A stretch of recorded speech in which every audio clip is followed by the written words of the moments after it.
आरक्षण पे दुनिया भर बात उठ रही है। भारत से बाहर भी आरक्षण पे बात हो रही है, एशिया में बात उठ रही है, हर देशों में। पाकिस्तान में रिजर्वेशन का बात उठ रहा है, बांग्लादेश में उठ रहा है, श्रीलंका में, भूटान में उठ रहा है, नेपाल में बहुत कड़ी रूप से उठ रहा है बातों को, भागीदारी को लेकर के। तो माननीय सुप्रीम कोर्ट को इसको ऐसा सोच के आगे बढ़ना चाहिए था कि अभी जात व्यवस्था पूरे खत्म नहीं हुई। जात व्यवस्था के कारण होने वाले जो सभी काल का जो विक्टिमाइज है, डिस्क्रिमिनेशन है, उसको खत्म ना होने दे करके उससे पहले ही ये जजमेंट आना अच्छा बात नहीं। कहा जा रहा है कि जैसे यूपी है, यूपी में जाटव चमार खा गए सारी मलाई, बिहार में पासवान खा गए, और जी महाराष्ट्र में महार खा गए, और जी राजस्थान में मीणा खा गए, ऐसे आरोप लगाए जा रहे हैं सर। ये देखिए, मैं बता रहा हूँ, हाँ। ये जातिवादी मानसिकतावादी लोगों का ये काम है। यदि क्रीमियर लगाना है तो अंधविश्वास और पाखंडवाद और जातिवाद पर भी लगाओ। क्रिमिनल लगाना है तो जिसकी जनसंख्या जितनी हो भारी, उनके दे दो भागीदारी। ये देश सबका है, भारत देश सबका है।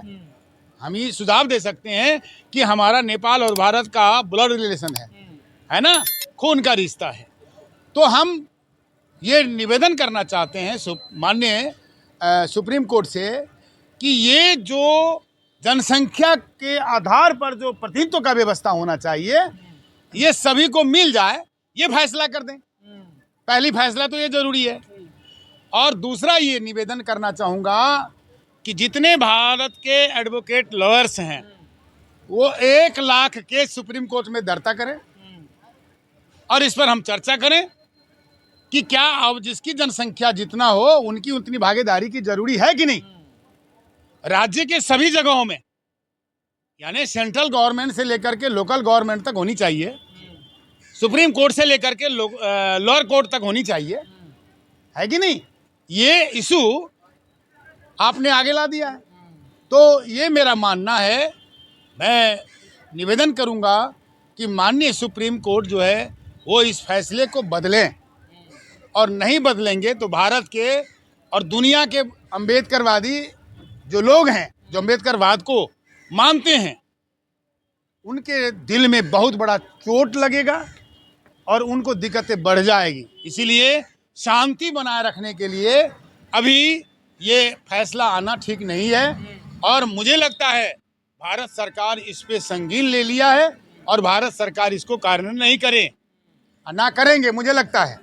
नहीं, उन्होंने कहा कि हम इसको लागू नहीं करेंगे। हाँ, बहुत अच्छा बात फैसला कहा। तो लागू हो गया ना सर, सुप्रीम कोर्ट ने जो फैसला सुनाया तो कानून बन जाता है ना। देखिए, ये मैं बता रहा हूँ, सुप्रीम कोर्ट कानून बनाते ये न हो जाए कि सुप्रीम कोर्ट पर, दुनिया के सुप्रीम कोर्ट पर जनताओं की जनविश्वास उठ जाए। ये डेमोक्रेसी है, ये मोनोक्रेसी नहीं है, ये कैपिटलिज्म नहीं है, ये रॉयलिस्ट नहीं है, ये डेमोक्रेसी है। और वो बाबा साहब का डेमोक्रेसी है जिन्होंने जीने को सिखाया है सबको हक, सम्मान, इज्जत, प्रतिष्ठा यानी मान मर्यादा सबको दिलाया है। मैं सुप्रीम कोर्ट का सम्मान करता हूँ। मैं दूसरे देश का नागरिक हूँ, लेकिन फिर भी बाबा साहब का फॉलोअर हूँ। मैं भी एक कानून का विद्यार्थी रहा हूँ, तो मैं भी ये रिक्वेस्ट करना चाहता हूँ। भारत में तो सर कॉलेजियम सिस्टम है ना, उस पर भी सवाल खड़े हो रहे हैं ना। जजों की नियुक्ति कोई परीक्षा देकर तो नहीं होती है, ये तो खुद ही चुन लेते हैं अपने आप को। इसीलिए तो जनसंख्या अनुपात कर दो, सुप्रीम कोर्ट कर देना ये, और प्राइम मिनिस्टर कहे कि आपकी फैसला बहुत अच्छा आया है, हम इसको सम्मान करते हैं, कर दे। क्रिमिनल वहीं से शुरू कर दे, क्यों नहीं करते आप?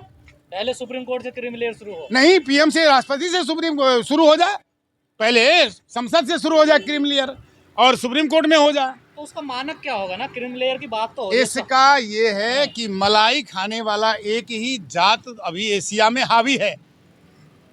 एशिया के अंदर एक जात मलाई खा रहे हैं और दूसरों को मलाई का सेंस भी आ रही है, स्मेल आ रही है, तो उसको वहां से वंचित करने चाह रहे हो आप लोग, वंचित कर रहे हो। क्या है जनसंख्या? अगर सरकार कह रही है कि इस फैसले को हम लागू नहीं करेंगे, तो अध्यादेश क्यों नहीं ला रही है वो? ये बात सरकार से भी पूछना चाहिए, और मैं रिक्वेस्ट करता हूं कि अध्यादेश ला करके इस जो जजमेंट है, इसको सबके हितों में जो चीज जनसंख्या अनुपात में होने वाली बात है, वो जनगणना करा करके तुरंत ही दे दिया जाए। SC ST के जो सांसद हैं वो भी एक बार मिलकर कोई उनका भी कोई बात रवैया कोई नजर। देखिए SC ST OBC का जो सांसद हैं, इन सांसदों को अपने पार्टी प्यारा है, अपने लीडर प्यारा है, और यही चलते आया है भारत में। माननीय कांसीराम साहब की जो अवस्थाएं थी, है ना, आज वो अवस्था नहीं रह गई है। माननीय भारत के पूरे जो पूर्व मंत्री प्रधानमंत्री लोग जो हैं, उनकी भी चाहना थी, इच्छा थी, लेकिन वो भी रह गई। तो आज ये मुझे मानना है कि जो सिचुएशन आ गई है सुप्रीम कोर्ट का, ये पूरे ठीक नहीं है, ये गलत है। ये भारत के लोग कह रहे हैं और सब लोग ये कह रहे हैं कि ये जो अवस्थाएं हैं भारत का, सुप्रीम कोर्ट का जो निर्णय है वो समय अनुकूल नहीं है, प्रतिकूल है, समय के प्रतिकूल, और ये अच्छा नहीं है।